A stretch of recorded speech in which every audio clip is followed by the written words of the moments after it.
आज मैं आपको सुनाने जा रहा हूं अपनी मंडली की सदस्य दीक्षा चौधरी की लिखी कहानी मेरे हिस्से का प्यार। दीक्षा चौधरी महज 19 साल की हैं और राजस्थान के गंगानगर जिले के एक छोटे से गांव ततारसर की रहने वाली हैं।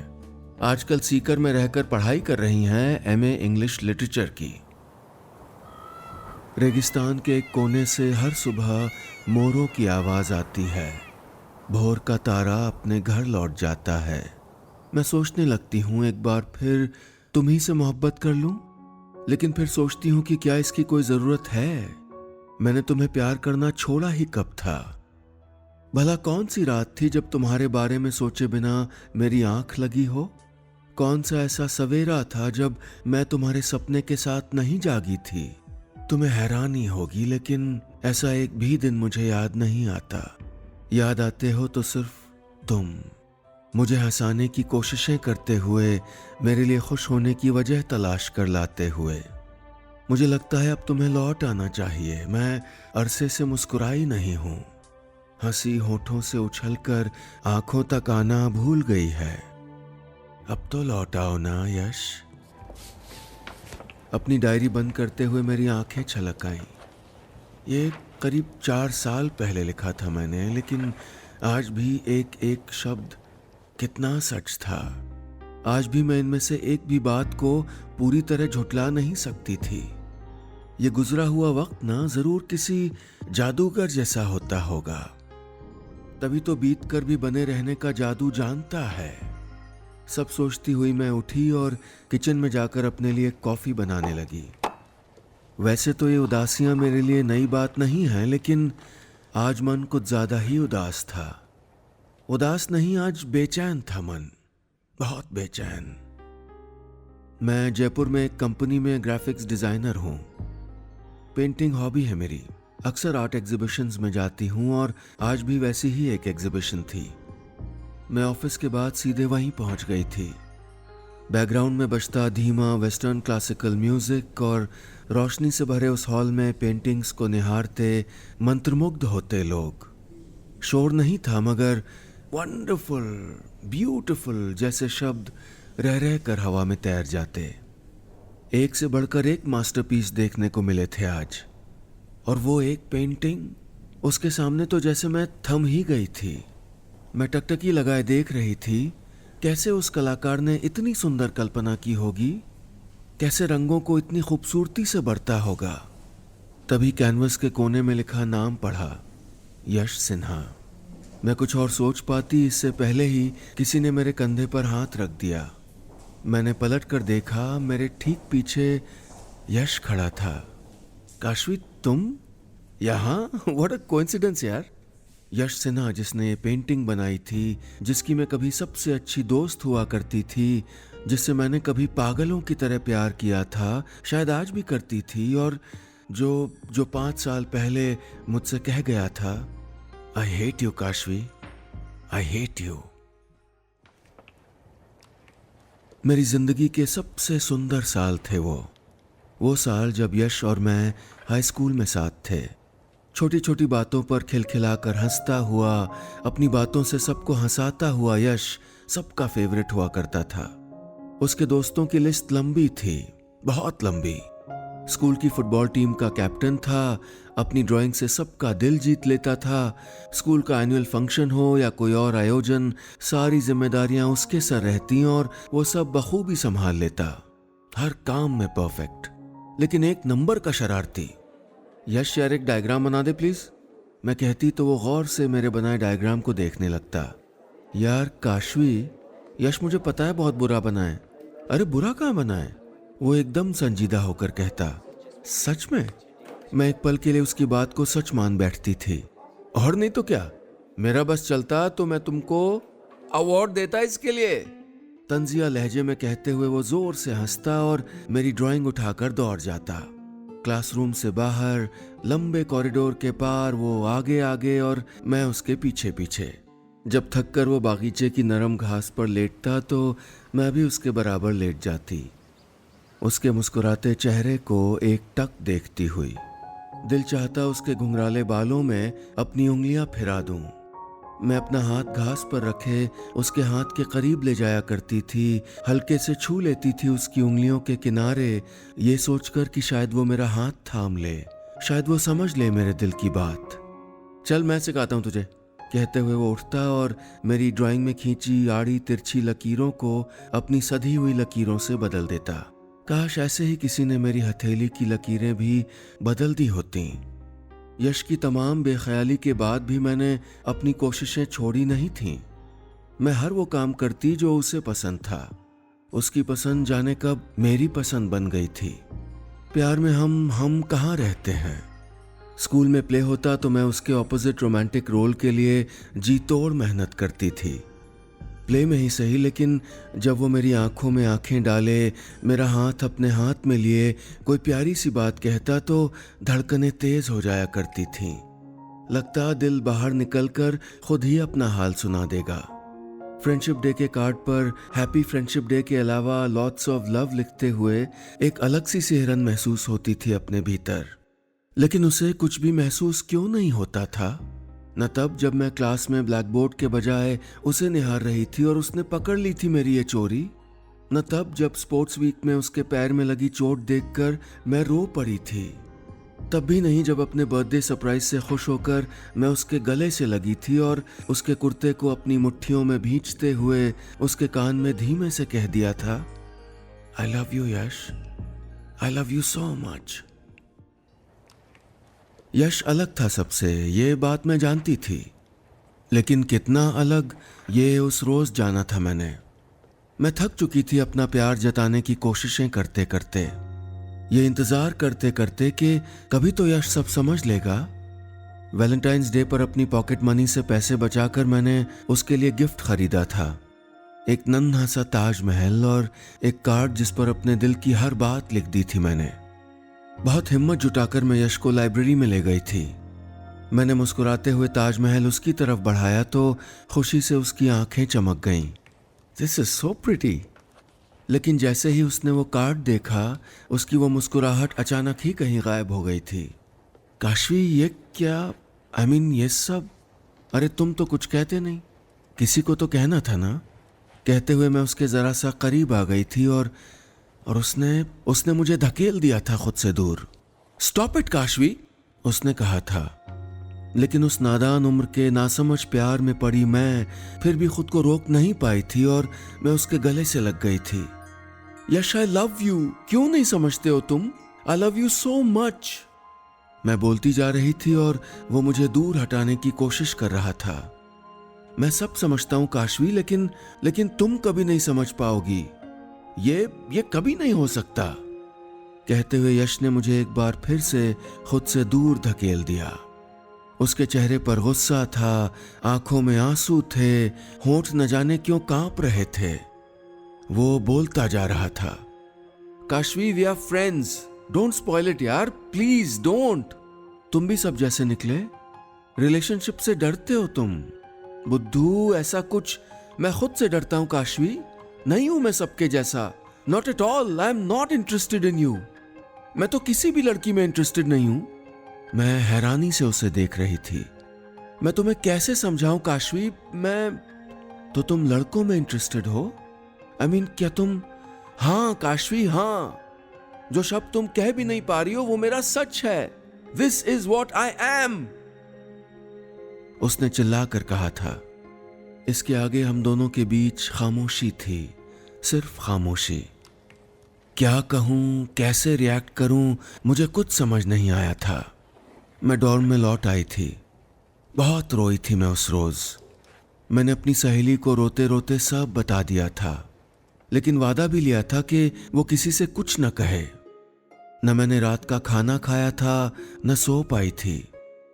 प्यार को स्वीकारा न जाना हमेशा तकलीफ दे होता है, लेकिन हम दूसरे पर इल्जाम लगाकर हल्की कर लेते हैं ये तकलीफ।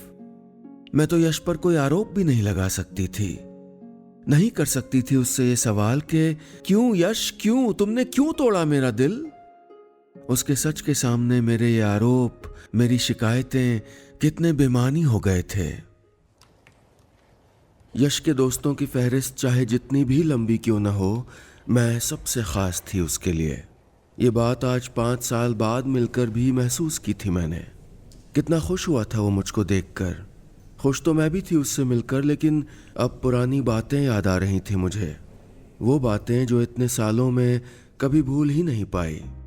यश अपनी हर बात मुझसे शेयर करता था, चाहे किसी आर्ट कंपटीशन में उसकी पेंटिंग का फर्स्ट प्राइज जीतने की खुशी हो या 1 पॉइंट से फुटबॉल मैच हार जाने की उदासी, सब मुझे बताता था। ये भी कि कैनवस और रंग कितने प्यारे हैं उसको। मैं आज़ाद महसूस करता हूँ काशवी। कैनवस ही तो है जहाँ खुद को एक्सप्रेस करने के लिए मुझे कोई फिल्टर लगाने की ज़रूरत नहीं है, कोई मुखौटा पहनने की ज़रूरत नहीं है। उसकी ये बातें सुनकर मैं हैरान हो जाया करती थी। भला 17 साल की कच्ची उम्र में कौन लड़का इतने गहरे अर्थों वाली बातें करता है? कौन जाने हमेशा सबको हंसाता फिरने वाला वो लड़का अपने अंदर कितनी गहरी उदासियां छुपाए बैठा था। लेकिन वैलेंटाइंस डे के दिन जो हुआ, उसके बाद मैं महसूस कर सकती थी उसकी कही हर बात का मतलब। प्यार में दिल अपनी ही नहीं, उसकी तकलीफें भी खुद जीने लगता है। मैं कोस रही थी खुद को। इतनी खुदगर्ज कैसे हो सकती थी मैं? मेरी कोशिशें चुपती होंगी ना उसे? मेरा यूं प्यार जताना, जिद करना कि मेरे प्यार को कबूल कर ले, जो वो नहीं है वो बन जाए, तोड़ गया होगा ना उसे? मैं ऐसा कैसे कर सकती थी? भला कैसे उसको इतनी ठेस पहुंचा सकती थी? वो भी सिर्फ इसलिए कि वो हम सब जैसा नहीं, वो जैसा भी था प्यारा था मुझे। उसका प्यार न सही, दोस्ती ही सही, मैं सहेजना चाहती थी, हमेशा हमेशा के लिए। अपने हिस्से का प्यार बिना किसी उम्मीद के बस हमेशा जीते रहना चाहती थी मैं अगले दिन उसे ढूंढते हुए स्कूल कैंपस तक पहुंची। वो क्लास में नहीं था, प्लेग्राउंड में भी नहीं, न कैंटीन में। मैं ढूंढकर वापस आई तो वो क्लास के गेट पर खड़ा था। यश यार, कब से ढूंढ रही हूं तुम्हें, मैंने कहा, लेकिन उसने पलट कर नहीं देखा। क्लास में सन्नाटा था। मैं हालात समझने की कोशिश करती हुई गेट तक आई, लेकिन क्लास में जो देखा उसे देखकर मेरे होश उड़ गए। न जाने किसने बोर्ड पर बड़े बड़े अक्षरों में लिखा था, यश इज अ होमो। सबकी निम्न मानसिकता को बयान करता, यश के मन पर, उसके पूरे वजूद पर बेरहमी से चोट करता। न जाने क्या क्या लिखा था उस बोर्ड पर। सब उसे देखकर आपस में बातें कर रहे थे और वो दबी दबी सी हंसी उससे भी कहीं ज्यादा मुझे चुभ रही थी। वो तो नजरें झुकाए किसी घायल की तरह खड़ा था। मैंने उसके कंधे पर अपना हाथ रखा, लेकिन वो गुस्से में मेरे हाथ को झटक कर चला गया। यश रुको, सुनो तो सही, they're all idiots, just ignore them यार, कहते हुए मैं उसके पीछे दौड़ रही थी, लेकिन वो जैसे मेरी कोई बात सुनना ही नहीं चाहता था। कैंपस से निकलकर अपनी डॉर्म की तरफ जाते हुए वो रुका था। एक पल खामोश मगर गुस्से में मुझे देखता रहा था और फिर बोला था, कितनी मतलबी हो तुम। इसीलिए किया ना ये सब क्योंकि मैंने तुम्हारे प्रपोजल को, you know what, I hate you, I really hate you Kashvi. अपने प्यार को न पा सकना, यह अधूरेपन का एहसास तकलीफ देता है। पर आप जिससे टूटकर मोहब्बत करो वही आपसे नफरत करने लगे, इससे ज्यादा तकलीफ दे शायद कुछ भी नहीं। और मुझसे तो यश का नफरत करना जायज भी नहीं था। उसे लगता था मैंने सबको बताया होगा, पर मैं ऐसा क्यों करूंगी? मैं प्यार करती थी उससे, मेरा सबसे अच्छा दोस्त था वो। मैं तो ये दोस्ती सब जानने के बाद भी बचाए रखना चाहती थी। पहले के यश में और सब जान लेने के बाद वाले यश में मेरी नजरों में कुछ नहीं बदला था। भला बदलता भी क्यों? लेकिन ये सारी बातें उसे समझा पाती, इससे पहले वो स्कूल छोड़कर जा चुका था। वो नहीं सह पाया उसे घूरती नजरें, उसे देखकर शुरू होती फुसफुसाहट। उसके बाद हम दोनों के बीच न कभी कोई बात हो पाई, न मुलाकात। हाँ, सोशल मीडिया पर मैं कई बार निहारती थी उसकी तस्वीरें। कई बार सोचा कि उसे फिर से एक फ्रेंड रिक्वेस्ट भेज दूं, लेकिन हिम्मत ही नहीं जुटा पाई। मुझे गुस्से में लाल उसकी आंखें याद आ जाती थीं। गूंज जाते थे उसके कहे वो कठोर शब्द, आई हेट यू काशवी। फिर अब क्या हुआ था उसको? अचानक मिलना संयोग हो सकता था, लेकिन ऐसे मिलना जैसे कभी कुछ हुआ ही ना हो। एग्जीबिशन के बाद यश कुछ दिनों के लिए यहीं ठहरा था और अगले ही इतवार हम दोनों एक कॉफ़ी शॉप में साथ बैठे थे। बिल्कुल नहीं बदला था ये लड़का, वैसे ही खिलखिलाकर हंसता हुआ, अपने किस्से सुनाकर मुझे हंसाता हुआ। हाँ, काफ़ी सक्सेसफुल हो गया था, अपना स्टूडियो खोल लिया था, खुश था अपनी ज़िंदगी में। जानकर कितनी खुशी हुई थी मैं बता नहीं सकती। अब तू बता यार, कब तक मैं ही बोलता रहूँगा, उसने कहा तो मैं मुस्कुरा दी। मैं नहीं हो पा रही थी उसकी तरह सहज। सामने मेज़ पर वेटर कॉफ़ी रख गया था। मैं अपने कप में चम्मच घुमाती रही। क्या बताऊँ, ऑल गुड। वैसे काफ़ी बदल गई है तू, वरना तू और इतनी चुप, इम्पॉसिबल। उसने कहा तो मैं बताना चाहती थी उसे कि मैं बिल्कुल नहीं बदली हूँ यश। मैं न तुम्हें भूली हूँ, न तुमसे किए अपने हिस्से के प्यार को, न तुम्हारे कहे उन शब्दों को। तुम जो कह गए थे मेरी हथेलियों में छाले बनकर उगाया है। जब जब मुट्ठियां भींचती हूँ एक आह आंखों से बह जाती है। मैं कुछ नहीं कह पाई। उसके बाद अक्सर ही यश मुझसे मिलने चला आता था। कभी मेरे ऑफिस के बाहर खुद आ जाता तो कभी मुझे किसी आर्ट एग्जीबिशन में आने को कह देता। हम 4 बार मिल चुके थे, ढेरों बातें हुई थी, लेकिन एक वही बात नहीं।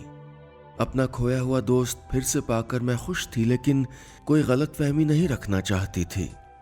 वक्त रहते दूर न की जाने वाली गलतफहमियां रिश्तों को खोखला कर देती हैं। मैं नहीं चाहती थी कोई खोखलापन। एक रोज जब हम डिनर के लिए एक रेस्टोरेंट में बैठे थे, मैंने बात शुरू कर दी। यश, शायद तुम इस बारे में कोई बात नहीं करना चाहते, बट बिलीव मी, मैंने कुछ नहीं किया था। यश के चेहरे की मुस्कुराहट अचानक गायब हो गई। मुझे लगा जैसे मैंने उसका कोई बेहद पुराना पर एकदम हरा जख्म कुरेद दिया था। यश और मेरे बीच मेरी कही एक बात कितने ही पल का मौन सौंप गई थी।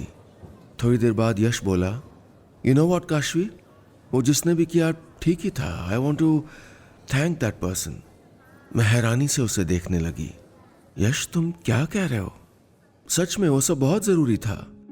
देर से ही सही, बट आई रियलाइज कि मैं कायर था। यश बिना किसी हिचकिचाहट के बोलता जा रहा था। काशवी, लोगों ने मुझसे डराया, मैं डरता था खुद से, इसीलिए वो कामयाब हुए। पर जिस दिन मैंने खुद को एक्सेप्ट कर लिया, मैं प्यार करने लगा अपने वजूद से, सब सुधर गया।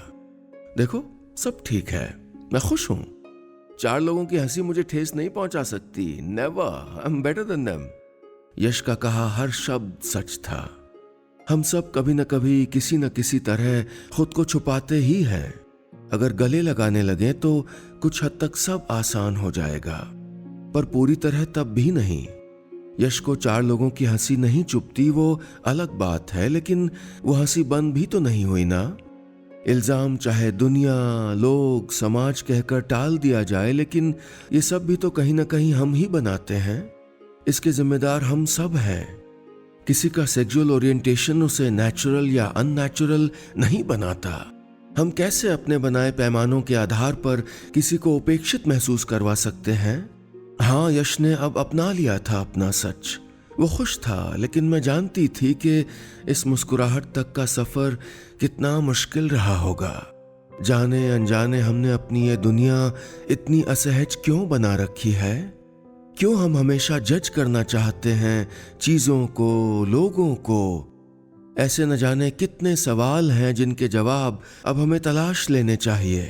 अपनी इस दुनिया को खूबसूरत बनाने के लिए जरूरी है ये जवाब। यश की बातें सुनने के बाद जैसे एक बहुत बड़ा बोझ हट गया था मेरे दिल से। लेकिन अचानक मिली खुशी पर यकीन करना मुश्किल होता है। मैं कुछ नहीं बोल पाई। डिनर के बाद यश मुझे घर तक ड्रॉप करने आया था। हर बात इतनी आसानी से कह चुके यश की आवाज जरा सा कांप गई थी जब उसने कहा, जानती हो, कितनी बार सोचा तुमसे बात करूं, ढूंढूं तुम्हें, पता नहीं क्यों हिम्मत नहीं जुटा पाया मैं। मुझे तो लगा मैंने खो दिया तुम्हें हमेशा के लिए। इतनी जल्दी पीछा नहीं छोड़ने वाली बच्चू, मैंने मुस्कुराते हुए कहा, 5 साल पुरानी काशवी की तरह। फ्रेंड्स?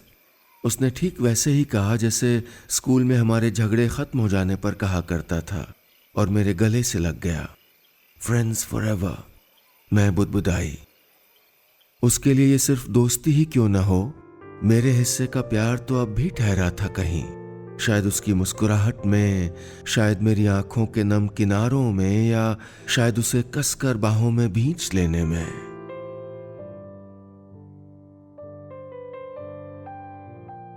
बस इतनी सी थी ये कहानी।